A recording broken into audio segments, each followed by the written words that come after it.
Quezon City. Ang sentro ng kapangyarihan.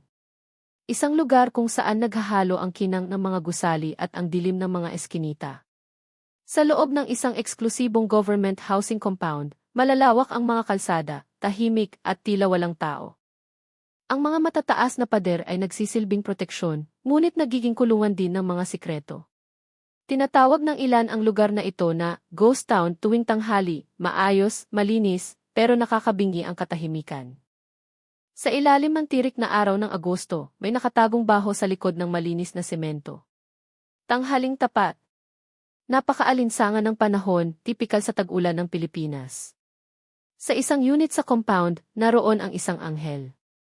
2 taon at 11 buwang gulang. Tawagin natin siyang Key Victoria.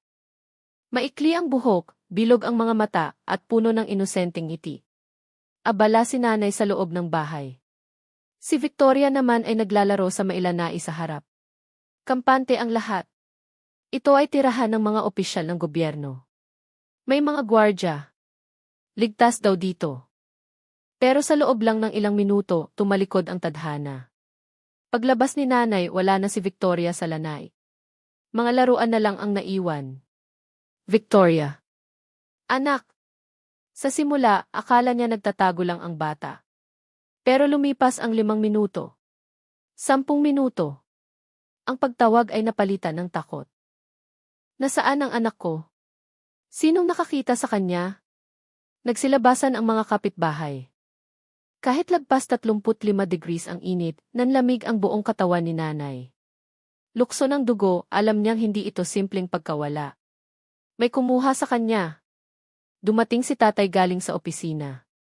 Ang buong pamilya, kasama ang mga tanod ng barangay, ay nagkagulo sa paghahanap. Sa mga talahiban, sa mga kanal, sa mga ginagawang gusali sa likod. Lumubog ang araw. Ang magandang takipsilim ng Maynila ay naging kulay dugo. Maraming kihili sa compound, pero sa krusyal na oras na iyon, sa mismong kanto na iyon, tila pumikit ang mga mata ng teknolohiya. O baka naman, may sadyang pumara nito. Bandang 4:00 ng hapon. Sa isang madamong lugar na hindi kalayuan sa bahay. Isang sigaw ang bumasag sa katahimikan. Hindi sigaw kundi ungol ang pighati. Dito. Nandito siya. Tumakbo ang mag-asawa. Sa gitna ng talahiban, nakahiga ang maliit na katawan. Hindi siya natutulog. Nakahandusay si Victoria sa lupa. Punit-punit ang kanyang damit. Puno ng galos at pasa ang katawan. At ang mas masahol. May dugo. Dugo sa kanyang maselang bahagi. Isang paslit na wala pang kamuwang-muwang. Isang demonyong nag-aanyong tao ang nambaboy sa kanyang kawalang malay. Napaluhod si nanay sa lupa, humahagulgol. Ang iyak niya ay parang punyal na tumarak sa puso ng sinumang makakarinig. Tulungan niyo kami. Ang anak ko. Diyos ko, ang anak ko. Pero huli na. Bali na ang pakpak ng anghel. Wala na siyang buhay. Dumating ang mga mobile ng pulis. Umilaw ang asul at pula sa dilim. Pero ang mga mukha ng pulis ay kakaiba. Wala ang sigasig ng paglutas ng krimen. Sa halip may pag-aalinlangan sa kanilang mga mata. Dahil alam nila, ang lugar na ito ay pugad ng mga malalaking tao. Ito ay teritoryo ng mga makapangyarihan. Isang investigador ang bumuntong hininga habang tinitignan ang bangkay. Alam na niya. Hindi ito gawa ng ordinaryong kriminal. Hindi ito gawa ng adik sa kanto. Ang naglalakihang mansyon sa paligid ay tila handa ng lamunin ang katotohanan. Habang isinasakay ang bangkay ng bata, bumigat ang hangin. Parang may bagyong paparating. Hindi bagyo ng panahon, kundi bagyo ng galit ng bayan. May isang makapangyarihang tao ang susubukang ilibing ang kasong ito. Pero maitatago ba ng langit ang duguan niyang kamay? Gabi na sa labas, pero sa loob ng morgue ng crime lab, walang oras. Amoy formalin at disinfectant. Sagad sa buto ang lamig ng aircon.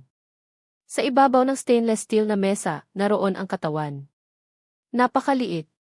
Karaniwan, matatanda ang nandito. Ngayon, ang 2 taong gulang na bata ay nag-iisa sa malawak at malamig na mesa. Sinuot ng medical legal officer ang kanyang gloves. Sanay na siya sa patay, saksak, baril, aksidente. Pero sa tuwing bata ang biktima, nanginginig ang kamay niya. Lalo na sa ganitong kalagayan. Sa ilalim ng maliwanag na ilaw, lumitaw ang katotohanan. Sugat sa lieg, may mga pasa. Bakas ng mga daliri. Sinakal siya gamit ang isang kamay. Asphyxia. Galo sa pulso, pinigil ang kanyang mga kamay. Nanlaban siya. Gusto niyang mabuhay. Pero walang laban ang lakas niya sa halimaw. Pinsala sa ibaba, napapikit ang doktor. Ito ang pinakamasakit. Punit ang maselang bahagi at ang puwitan ng bata. Severe hemorrhage. Hindi ito simpleng panggagahasa. Ito ay pagwasak. Ang gumawa nito ay hindi tao, kundi hayop na gustong manakit at pumatay. Kumuha ng sample ang doktor. Balat sa ilalim ng kuko. Fluid sa katawan. Ang pinakaimportanteng ebidensya, semen. Hindi naglinis ang salarin. Masyado siyang kampante o masyadong padalos-dalos. Ang ise na nakuha ay malinaw. Tinaas ng doktor ang vial sa ilaw. Nasa loob nito ang pagkakakilanlan ng demonyo. Pero kinabahan siya. Sino sa Quezon City ang may ganitong lakas ng loob? Isang hardinero o trabahador? Papasok sa secured compound, dadamputin ang bata sa tanghaling tapat, at gagawin ito ng walang takot. Ang mga marka sa lieg ay galing sa taong malakas, well-nourished. Hindi gawa ng isang payatot na gutom. Sa labas ng pinto, nakatulala ang mga magulang. Ubos na ang luha. Lumabas ang doktor. Condolence po. Napahiyaw si nanay, Dok, nasaktan ba siya? Natakot ba ang anak ko? Walang maisagot ang doktor. Yumuko na lang siya. Ngayon, hindi na siya nasasaktan. Payapa na siya. Nang gabing iyon, tumunog ang telepono sa opisina ng doktor. Isang tawag mula sa itaas. Ano ang resulta? Ang boses ay malamig, puno ng otoridad. Isang mataas na opisyal. Positibo sa rape at murder, sir, sagot ng doktor. Siguraduhin mong tama yan. At, huwag mo munang ilalabas sa media. Baka magpanik ang publiko. Binaba ang telepono. Ba ito? O warning. Tinago niya ang medical report. Malinaw ang nakasulat. Pero sa Pilipinas, ang papel ay madaling masunog, madaling mawala. Habang nagmamaneho pa uwi, panay ang tingin niya sa rearview mirror. Pakiramdam niya, may matang nakamasid. Nasa mesa na ang katotohanan. Pero abot ba ito sa korte? Ang presinto ay dapat takbuhan ng naaapi. Pero para sa pamilya ni Victoria, ito ang naging ikalawang impyerno. Umiikot ang maingay na electric fan. Ang hepe, nakaupo sa likod ng mesa, ay tamad na binubuklat ang folder. Mukhang naiirita pa siya sa abala. Sigurado ba kayo? Tanong ng hepe. Baka naman nahulog lang habang naglalaro. Wala pa namang official report. Naguyom ni tatay ang kamao. Nakita niya ang dugo. Pinatay ang anak ko. Binaboy siya, sigaw niya. Hinaan mo ang boses mo, pare. Presinto ito. Mabigat na paratang iyan. Kapag mali ka, pwede kang makasuhan ng libel. Hindi ito paalala. Pananakot ito. Dahil walang maasahan sa pulis, kumilos ang pamilya. Ay, si. Pumunta si tatay sa admin office ng compound. Gusto kong makita ang footage noong araw na iyon. Namutla ang staff. Sir. Sira po ang kisis nung oras na iyon. Bakit sira? High-end ang subdivision na to. Bumulong ang staff, kuya, wag mo na akong idamay. May kumuha na ng hard drive. Sa crime scene naman, imbes na i-do not cross tape, mga tauhan ng City Hall ang dumating. Naglinis. Nag-hose ng tubig. Disinfection daw dahil sa virus. Kalokohan. Tampering with evidence. Ang mga bakas ng paa, dugo, tissue, lahat ay inanod ng tubig sa kanal. Umuwi si tatay na luhaan. Walang easy. Malinis na ang crime scene. Mabagal ang pulis. Kalaban niya ang sistema. Naisip niya, ang pumatay ay hindi ordinaryong tao. Protektado ito. Politiko. General. Anak ng Diyos. Pero may isang bagay na hindi kayang kontrolin ng mga nasa kapangyarihan, social media. Binuksan ni tatay ang Facebook. Kung ayaw gumalaw ng batas, taong bayan ang magiging hukom. Isang litrato lang. Ang maliit na sapatos ni Victoria. Kulay pink, may bahid ng dugo. Ang caption, Justice for Victoria. Post sumabog ito parang wildfire. Share. Repost. Libo, daan libo, milyon. Nagising ang damdamin ng mga Pilipino. Galit ang mga nanay, nagingit-ngit ang mga tatay. Kinabukasan, nag-iba ang ihip ng hangin sa Pilipinas. Naglabasan ang mga tao sa EDSA, sa Quezon Memorial Circle. Nakaputing ribbon. May mga placard, kung di nyo kaya protektahan ang bata, bumaba kayo sa pwesto. Ilitera ang tunay na may sala. Sa Department of Interior and Local Government, DILG, pinapawisan ang mga opisyal. Sinong nagpalik nito? Sigaw ng isang opisyal. Trending na worldwide. Pati ilifit nakatingin na. Hindi gumana ang T-cover-up plan ED. Kailangan na ng T-plan E. Kailangan ng fall guy. Kailangan nila ng isang taong pwedeng ituro para tumahimik ang tao. Tinawagan ng hepe ang kanyang tauhan. Bigyan niyo ako ng suspect sa loob ng 24 oras. Kung wala, gumawa kayo. Tumingin ang mga pulis sa ibaba. Sa mga walang laban. Sa mga mahihirap. Nakita nila ang isang driver hardinero sa compound. Breaking news, suspect sa pagpatay kay Victoria, hawak na ng pulisya. Akala ng iba, hustisya na. Pero kutob ni tatay, mali.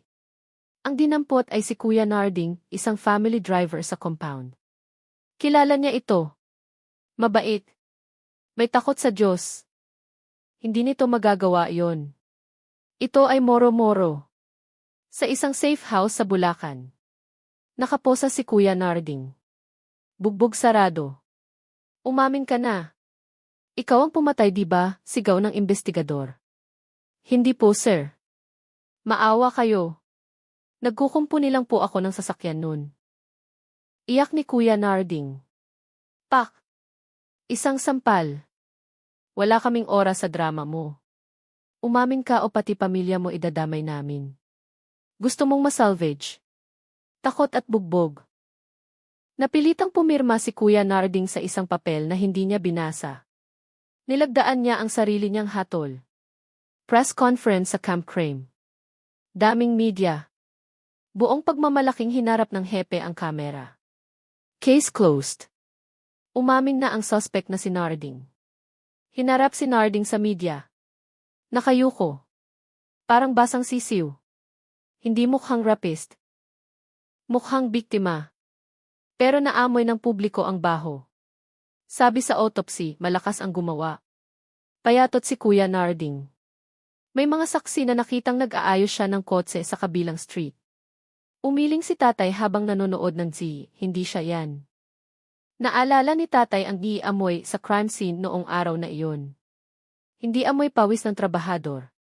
Amoy mamahaling pabango at imported na sigarilyo.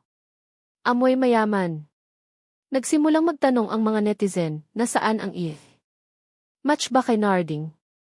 Umiwas ang pulis. On process pa. Ang totoo, negative. Hindi match. Pero sinunog na ng isang opisyal ang resulta. Dinala si Narding sa bilibid. Umiiyak sa rehas. Samantala, ang tunay na demonyo ay nag-iinom ng whiskey, nakangiti. Pero may isang batang pulis, si Isa Reyes. Ang hindi makatimbuwang.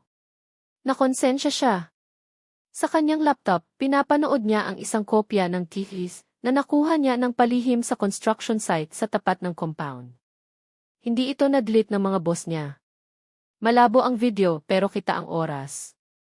12. 45 sesi. Isang itim na Land Cruiser ang dumaan.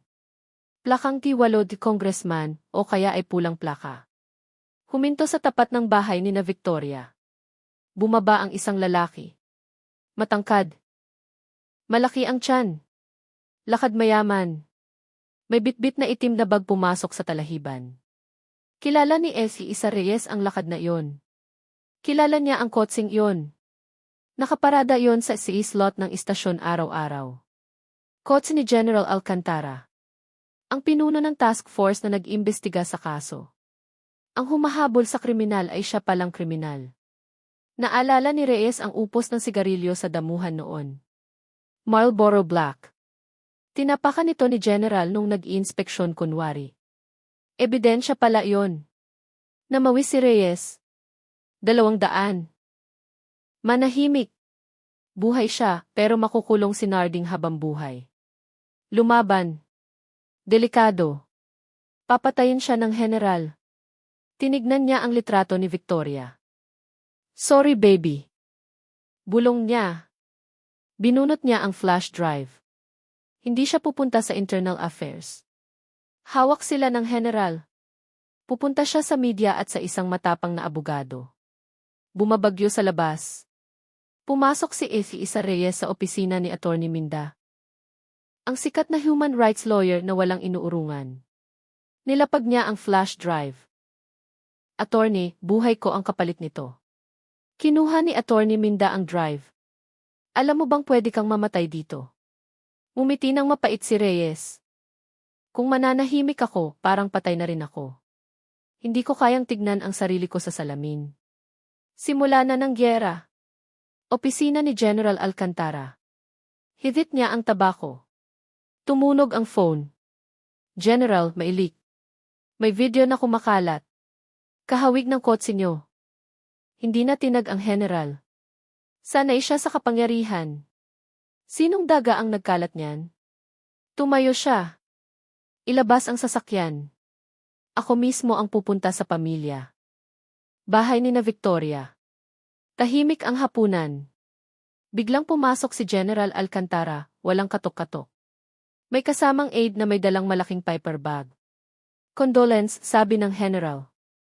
Plastic. Nahuli na namin si Narding.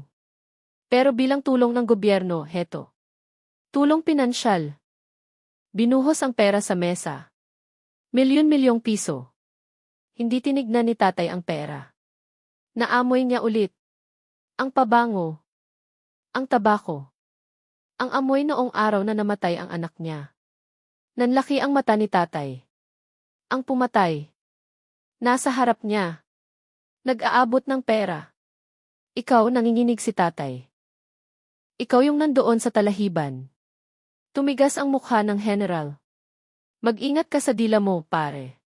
May iba ka pang anak, di ba? Gusto mo bang matulad sila kay Victoria? Pag-amin yon.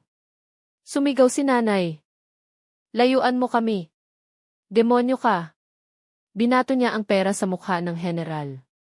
Nagkalat ang pera sa sahig. Akmasa nang bubunot ng baril ang general pero nagtimpi. Mga hangal. Sinayang niyo ang swerte. Umalis siya. Tinawagan ni tatay si Attorney Minda. Attorney. Handa na kami. Hanggat di nabubulok sa kulungan ang hayop na yan, hindi ako titigil. Araw ng paglilitis sa Quezon City Regional Trial Court. Puno ng tao sa labas. Nakaputi lahat. Sa loob, tahimik. Nakaupo si Attorney Minda at Isa Reyes. Sa harap nila, isang foreign forensic expert. Attorney. Tapos na ang independent CT testing. Binasa ni Attorney ang resulta, si Kuya Narding at ang ihi sa biktima, 0% match. Ang ihi sa biktima at ang ihi sa upos ng sigarilyo ni General Alcantara, 79.9% match. Tapos ang boxing. Bulong ni Attorney. Nag-livestream ang press conference. Humarap si Attorney Minda sa bayan. Inosente si Narding. Ang tunay na salarin ay nagsusuot ng uniforme at may mga bituin sa balikat. Pinakita ang result. Nasilaw ang Pilipinas sa katotohanan. Wasak ang script ng pulisya. Sa mansion ni General. Nanonood siya ng TV, walang sumasagot sa mga tawag niya sa mga senador at congressman na kaibigan niya. Blocked na siya. Laglagan na. Alam niyang tapos na siya. Ilang oras lang, dumating ang warrant. Pinalibutan ng FBI at SIG ang bahay niya. General Alcantara. Inaaresto ka namin sa salang rape with homicide. Ang dating siga, ngayon ay nakaposas. Habang isinasakay sa patrol car, binato siya ng sapatos ng isang rallyista. Sapatos na gaya ng kay Victoria. Sa gilid, umiiyak si tatay. Luha ng tagumpay. Nakalaya si Kuya Narding. Final verdict. Siksikan sa korte. Nakatayo si General Alcantara, wala ng angas, pero matigas pa rin ang mukha. Binasa ng hukom ang hatol. Ang nasasakdal, si General Alcantara, ay napatunayang nagkasala ng walang pag-aalinlangan. Inaabuso ang kapangyarihan para takpan ang karumal-dumal na krimen. Sa ilalim ng batas ng Pilipinas, ikaw ay hinahatulan ng reclusion perpetua ng walang pribilehiyo ng parol. Habang buhay na pagkabilanggo, mabubulok siya sa kulungan hanggang sa huling hininga niya. Naghiyawan ang tao sa labas. Hustisya! Hustisya! Napaluhod ang general. Wala na ang ranggo. Wala na ang yaman. Isa na lang siyang numero sa bilibid. Sa Manila Memorial Park. Palubog na ang araw. Nasa puntod ni Victoria ang pamilya at si Isa Reyes. Inalay ni Reyes ang kanyang medalya sa puntod. Para sa'yo to, baby girl. Hinaplos ni nanay ang lapida. Sleep well, anak. Wala na ang monster. Madilim na sa lungsod pero payapa na. Ang kasong ito ay nag-iwan ng aral sa Pilipinas. Ang kapangyarihan ay parang araw, lumulubog din pero ang katotohanan ay parang mga bituin, mas lalong nagniningning kapag madilim. Nakamit na ang hustisya para sa anghel na si Victoria.